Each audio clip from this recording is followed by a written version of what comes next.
Good day, familia. Before I start this story, I gotta give a verbal disclaimer along with the disclaimer I always put in the first 7 seconds of my videos, because I know how us New Yorkers are, especially when it comes to stories like this, where shit happened in the hood, where everybody knew the victim, or some folks who like to at least act like they knew the victim, or shoot, you got some people who may not have even known the victim, but the story itself moved them enough to evoke an emotion, right? Understand that as I'm telling this story, and really any story I tell in general, which should go without saying, but all the details I'm giving y'all are all from credited sources, and you can find my sources linked below in my description. Don't come into my comments with the, if you did your research, because it's asinine. The research links are right there at your discretion. And when I say credited sources, I mean recognizable news reports, news articles, journalistic reports, court documents, and also, sometimes people directly associated with the story has their perspectives, and the information comes straight from those people. Word of mouth information gets included as well. I'm clearly never speaking from firsthand knowledge because I obviously was not there. So please, before you come over here typing or angrily and trying to tell me how to run my channel, do yourself a favor and do your own research. You should always do your own research. If there's anything you'd like to add on to this story or any other story that I cover and you feel like I may have missed something, feel free to drop whatever facts or opinions that you have in the comments respectfully. Now, with that being said, let's get into today's story.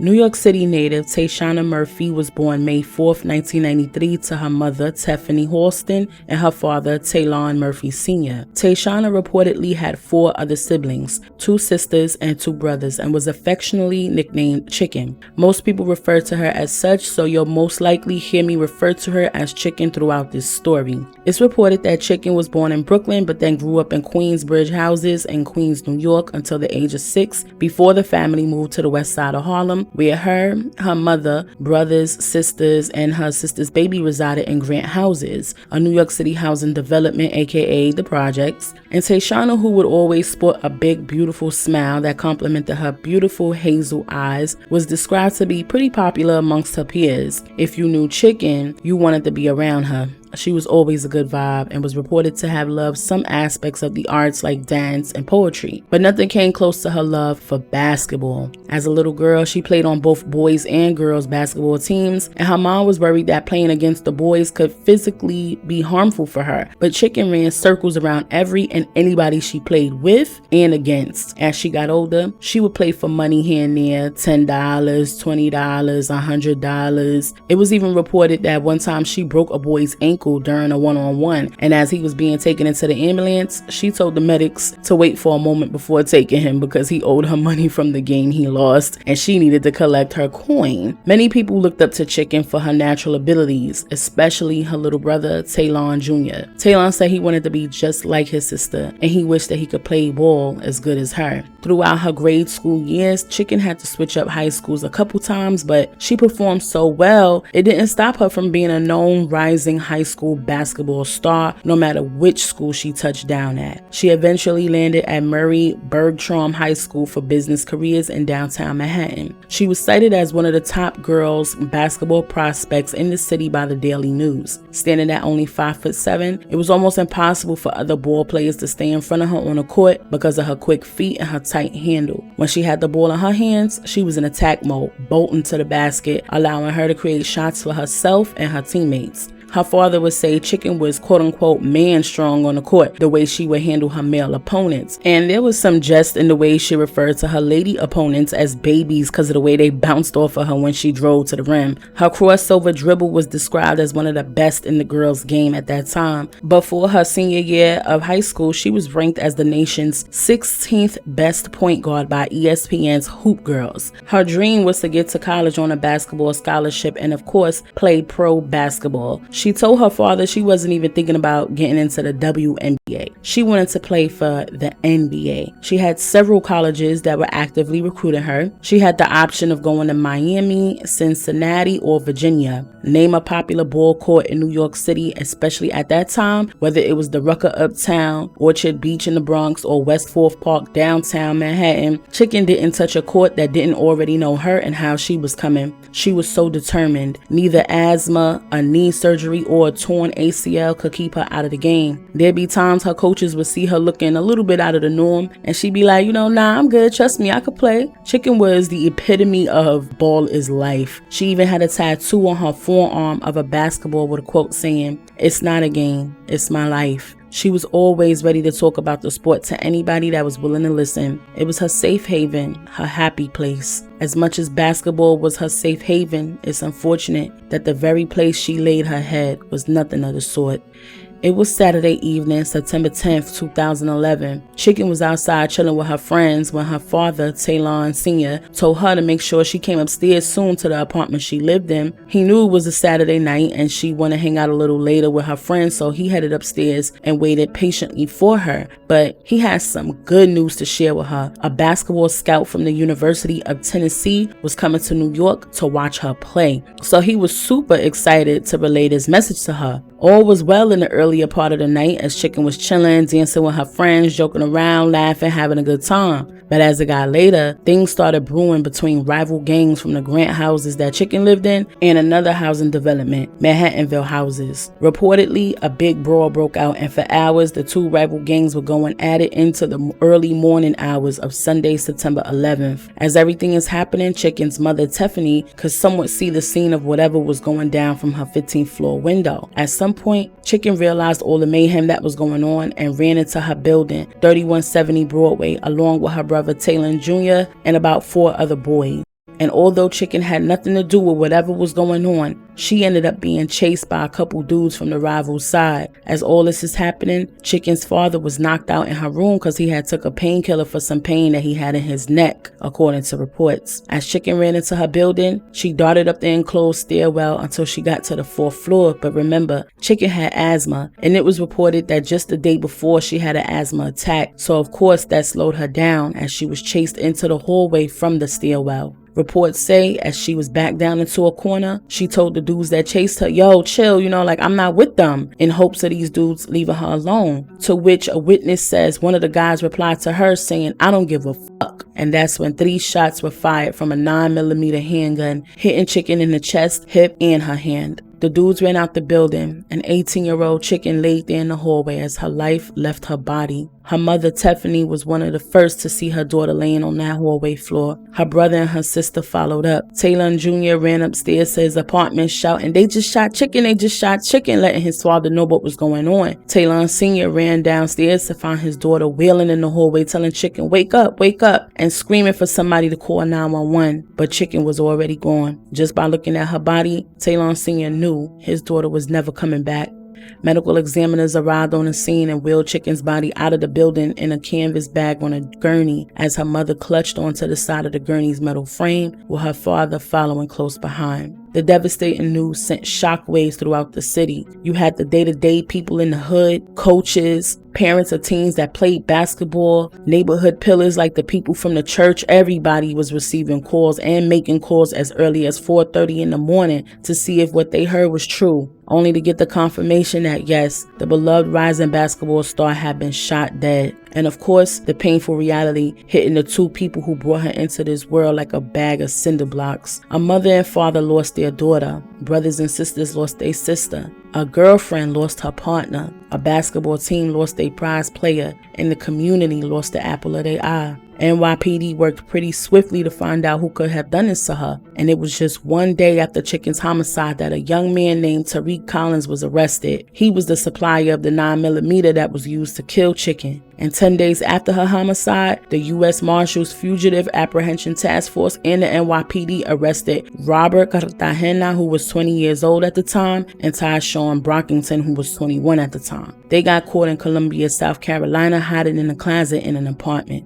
Apparently, they were all members of the Make It Happen Boys, which were affiliates with the Money Avenue gang, which derived from the Manhattanville houses. A witness stated that the day of Chicken's homicide, they overheard the young men talking and saying how they was going to smoke somebody from Grant houses, not knowing that somebody was going to be Chicken. You see, reports allege that Chicken's brother, Talon Jr., was part of the gang himself. Allegedly, he was part of the Three Stacks gang, which was the Grant Houses side. Their rivals, Money Ave gang and the Make It Happen Boys, were from the Manhattanville houses side, which was just about 3 to 5 blocks away from each other. Now, I'm not sure how things go in other cities, but here in New York, it's not uncommon for a neighborhood to have rivals that live right on top of each other. For example, on the east side of Harlem, you got Washington houses versus East River, which is literally 1 to 2 avenues away from each other, with Washington houses being from 2nd to 3rd Ave and East River houses being right there on 1st Avenue. And then you got Jefferson houses versus Johnson. Jefferson houses stretch from 1st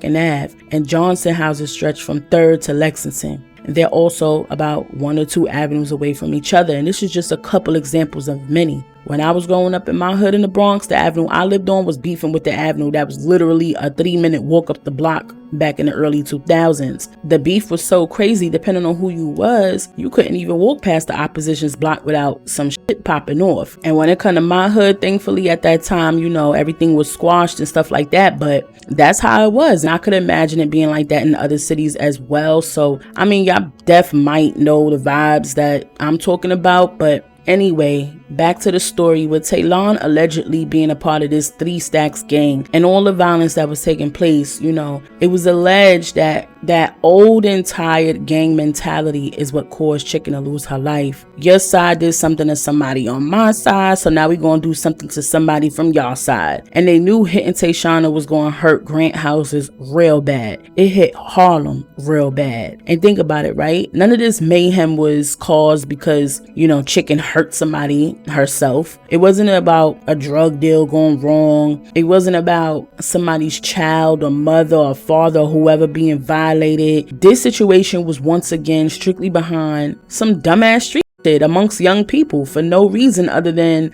a name of a gang that they made up and a bunch of inflated egos and loads of pride about nothing, literally nothing. Unfortunately, the Murphy family had to deal with constant taunting from the rival side for, you know, a lack of better words. It was a couple months after Chicken's death and they still had to deal with walking out their apartment, walking into the stairwell where Chicken ran in before she was gunned down, walking into the hallway where she was gunned down, and seeing scribblings on the walls making fun of her. Someone drew a sketch of a chicken holding a basketball with the word dead written next to it, as well as a bunch of homophobic slurs because Chicken was part of the community. Not only that, apparently there had been a young man by the name of Walter Sumter, also known as Wreck, who was 18 years old at the time, who was part of the Money Ave gang. And apparently he had made a music video. And in this video, Walter had been making fun of Chicken's death by mocking her, allegedly. Apparently, the video was posted to Walter's social media page where Talon saw it, and he allegedly replied to that post telling Walter it was on site for him. And if you don't know what on site means, it's just another way of saying, when I see you, ain't no talking, I'm gonna do you in right where I see you when I see you. Now, in November 2011, there was a court date where, of course, Chicken's parents, siblings, and anyone else who loved her were in attendance. Robert and Tayshana had people present for them as well. As they stood before the judge for their arraignment, they pleaded not guilty and were charged with second-degree homicide at the time. As the prosecutor stated, they had both Tayshana and Robert on surveillance going into the building after Chicken with the handgun. Prosecutor made it clear he was seeking a sentence of 22 years to life. The defendant's supporters all gasped in disbelief and were sure to tell them how much that they loved them as they were escorted out of the courtroom. As they expressed their love for the two handcuffed men, Chicken supporters scoffed in disgust. And although Chicken's side of the family was grossed out by the way the defendant's supporters were able to dote over them despite their crimes, Talon Sr. still showed grace, reminding his people that those young men still had families that loved them, and those people didn't believe that they were capable of committing such a heinous crime. Now fast forward some weeks to December 30th, 2011. After Walter posted that video mocking Chicken, there was a party on West 154th Street in Amsterdam, and it was said that Walter had been in attendance. Allegedly, Talon pulls up to the party with about 4 other of his friends, and they saw Walter at the party. Allegedly, Talon told Walter to pop out outside so they could get the one-ons, get a shake and fight, duke it out. So Walter stepped outside, and this is when Talon allegedly shot and killed him outside of the party. Now, before I delve back into the situation with Talon and Walter and what came of that, let's get into the trial that was held for Tayshana Brockington in 2013, where Chicken's loved ones heard all the details of what happened that night of Chicken's death. Remember, I told y'all there was a brawl between the rival gangs. Well, during that brawl, Tayshana and Robert got jumped by some people from Grant. And as they got jumped, Chicken saw what happened, and she was allegedly standing on the corner watching what went down. Doing nothing but looking at a fight like we all have done once or twice in our lives, just being a spectator. Well, this is when Tayshana and Robert got the handgun from Tariq and felt like anybody could get it. You know what I'm saying? They was pissed, they was embarrassed, and they took it out on whoever they got their hands on first. Tayshana ended up getting convicted of homicide, and he was sentenced to 25 years to life. The following year, in 2014, Robert Cartagena was also found guilty and convicted of homicide, and he was also sentenced to 25 years to life. As he was sentenced, Robert told the judge in the court with zero emotion, quote, "I had no say in what went down," end quote. He maintained his innocence, stating he had 4 daughters himself, and he would never do that to a woman what was done to Chicken. The judge, Thomas Farber, was disgusted with Robert. He said, quote, "This is horrible. A young woman in the prime of her life brutally executed in a way that can only be described as a cold-blooded execution. I can't imagine what it's like to have that loss." End quote. The whole situation only snowballed into a bigger situation where the gang wars would not stop. If anything, it just got worse. Between the Three Stacks gang, Money Ave, and Make It Happen boys, over the course of 4 years from 2010 to 2014, there had been 2 homicides, being Chicken and Walter, at least 19 non-fatal shootings, and about 50 other incidents in which shots were fired but nobody was hit. Well, in June of 2014, helicopters hovered over the West Harlem neighborhood, and about 500 police officers raided both Grant and Manhattanville houses. Police were kicking down doors and snatching everybody up, including Tayshana Brockington's little brother, 17-year-old Naquan Brockington. This had been reported to be one of the biggest gang indictments of New York City at that time. You had boys from the age of 15 to men the age of 30 that got indicted. And what's crazy but not really crazy is investigators were able to rely heavily on the social media posts of most of these guys in their indictment. You know how that goes. Stupid gangsters telling on themselves online, saying all the things they've done or wanted to do or planned on doing. 7 months later, in January 2015, 4 young men of Three Stacks were arrested and charged with the homicide of Walter Sumter, one of those young men being Talon Jr. During a court appearance, prosecutors persuaded the judge to join the homicide case with the gang conspiracy case, arguing that the alleged crimes were related. Apparently, this practice isn't anything new. In the event that a homicide case gets thrown out, the conspiracy case still sticks, making it a win-win for prosecution. Talon Jr.'s attorney, Patrick J. Brackley, argued that the case was flawed and there were no forensics, fingerprints, or weapon that connected Talon to Walter's homicide. However, prosecution was confident that at the trial, social media posts would be successfully used against him and his codees, plus whatever testimony the defendants from the indictment were willing to give, since they were cooperating with law enforcement. And sure enough, several of the tough guys in the indictment was singing like canaries. Talon was charged with the homicide of Walter at just 19 years old, when he was only 16 at the time of Walter's death. He had to sit up in Rikers as he awaited his trial. At 20 years old, Talon was convicted on Thursday, April 14, 2016 for conspiracy and homicide. Like the story of this young inmate who grew up in a rough world, we noticed that Talon Murphy, called Bam Bam, had a charismatic hold on his fellow inmates at Rikers. Growing up, he had a superstar older sister sought after by colleges, named by ESPN as one of the best basketball players in the country. I looked up to her. That was my role model. She played basketball real well. She's real good at basketball. I love basketball too. I wasn't as good as her. But I told her, one day I'm going to get you. One day I'm going to get you. But one night in the stairwell of the housing project where they lived, members of a rival gang came in and shot his sister 3 times. Inside, he's the king of resilience, encouraging everyone to focus on a positive future. It keeps a lot of stress off my mind. It keeps me looking forward to what I got planned, the goals that I set for myself. For the most part, I'm young, so it keeps me prepared and ready for the girls, for the females. He's been selected as a suicide prevention aide, which means walking the halls at night. Right now, I'm gonna check, make sure that everybody alive, breathing, and well, nobody got no suicidal thoughts. Just in case they got something on their mind they want to talk about. A radio is playing, the song Exchange by Bryson Tiller. It's light out. You good, Brody? What's the word? Everything copacetic? Yo, Pop, you good, baby? But we learn that there is another part of Murphy's story. A rival gang member mocked the death of his sister in a video. Prosecutors say Murphy murdered him. When we first meet, the trial is underway. Conspiracy in the first, conspiracy in the third, murder in the second, assault in the first, the robbery in the first. A lot of charges that I'm confused with where they even come from. He says he is innocent. I just put it all in God's hands. But several days later, when we return, it's 9 o'clock. Everyone is locked in. I walk down the hall to see Murphy. Is Elon there? Yes. Where did he go? Do me a favor. I think we're going to go back out here for a second. Is it okay? Is there a problem? Murphy has put a sheet over the door. The jury has found him guilty of murder. He is facing 25 years to life. Could I say hello? Yeah. How are you doing? Clear my mind. You walk the halls and take care of everybody in these halls. Somebody take care of me. Murphy is temporarily placed on suicide watch.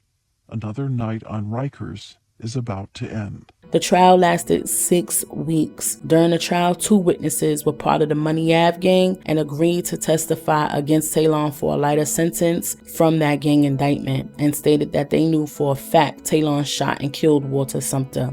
Talon's attorney said that statement was false and the witnesses lied for their lighter sentences. But then apparently, one of Talon's own mans, Javon Brown, who was allegedly part of the 3 Stacks gang with Talon, also struck a deal with the prosecutor and made a statement that one day while they were chilling and drinking, Talon allegedly confessed to him about the shooting death of Walter and admitted that he was the one who killed him. After 2 days of deliberation, according to the New York Times, in June 2016, a jury of 7 men and 5 women found Talon Murphy Jr. guilty of homicide, conspiracy to kill, assault, weapons possession, and robbery. Before his sentence was handed to him, Judge Edward McLaughlin said Talon exhibited narcissistic and egomaniacal gang behavior that led to Walter's death, and criticized Talon for wearing rosary beads during the trial. He told Talon to not expect too many visits from all the friends and family that filled the courtroom during the trial. And then that's when he sentenced him 50 years to life. Walter's family stated during the trial that they forgave Talon for what he done, but that the impact it left on their family was heavy. Walter's parents said not only was he their only son, but he was a brother to his sisters and an uncle to his nieces and nephews. As his guilty verdict was read, Talon's mother, Tiffany, was distraught. In fact, she understandably was so upset she needed to be excused from the courtroom, and yet you could still hear her cries from the hallway. She already lost her daughter to gun violence, and now her son to the system behind gun violence. Other people that were there to support Talon were also visibly upset.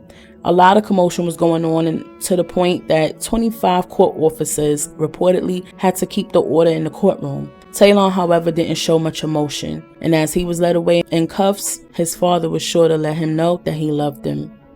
Talon Sr. stated the family would be seeking an appeal for Talon Jr.'s conviction since there was no physical evidence reported to directly link Talon to Walter's homicide. Now, you got some people who say Chicken's death was just a sad case of mistaken identity. She was in the wrong place at the wrong time and was never supposed to go out like that. While others argued, nah, those dudes knew exactly what they was doing and they wanted to take Chicken out to get at her brother, on top of being jealous that she was on her way to the top. Either way you slice it, her death was a result of what plagues so many communities still to this day: senseless gang violence. Whether her death was intentional or not, It was just never supposed to happen, especially not that way. Chicken had nothing to do with those boys getting jumped. She had nothing to do with whatever gang activities that was going on in the streets. She was focused on basketball. That's all she dreamed about, was making it out the hood and making it to those courts professionally, making her parents and her siblings proud, but most importantly, herself. I remember when this story first happened. I was in my early 20s. I was living on the west side of Harlem at the time, not too far from where this took place, and I remember specifically how devastated Harlem was behind her death. I remember social media being in a frenzy. The streets was in a frenzy. Her death caused like this major domino effect that just got uglier and uglier. And to this day, while things appear to may have calmed down a bit, New York City still deals with gang indictments and senseless homicides behind gang wars. And all for what? If you would have sit these people down and have it your way to where they would tell you the whole truth and nothing but the truth, I'm 99.99999% sure not near one of them would have a valid reason as to why they run in the streets causing mayhem the way that they do. It's all behind goofy shit. So where and when does it ever end, you know? What happened to Chicken was unnecessary. She should have been alive today. She should have been able to make it to professional basketball. She should have been turning 31 this year and celebrating more life with her family. And by the way, if you're wondering why her nickname is Chicken, the streets say it's because she walked bow-legged. But a report I read stated when she was born, her mama said she looked like a wet duck and joked that it was because Tayshana Sr. ate too much chicken while she was pregnant. And so instead of calling her a duck, they just called her Chicken. But either way, it was a cute little unique nickname. As for Tayshana Jr., it's very unfortunate how his fate turned out. And whether or not you believe if he killed Walter is up for your own interpretation. Wherever the truth may lie, I pray deeply for the healing hearts of Tiffany and Tayshana Sr. Familia, if you made it this far into this sad, unfortunate story, I deeply appreciate you. Let me know how you feel and what you think about this story in the comments.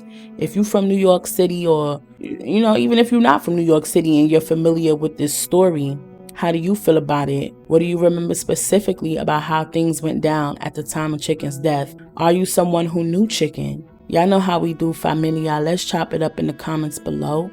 I want to send my deepest condolences to Tiffany, Tayshana Sr., all of Chicken's siblings, her friends, her family, all her loved ones. Rest in peace, Tayshana Chicken Murphy, number 15. May your spirit live on with all your loved ones forever. You'll never be forgotten.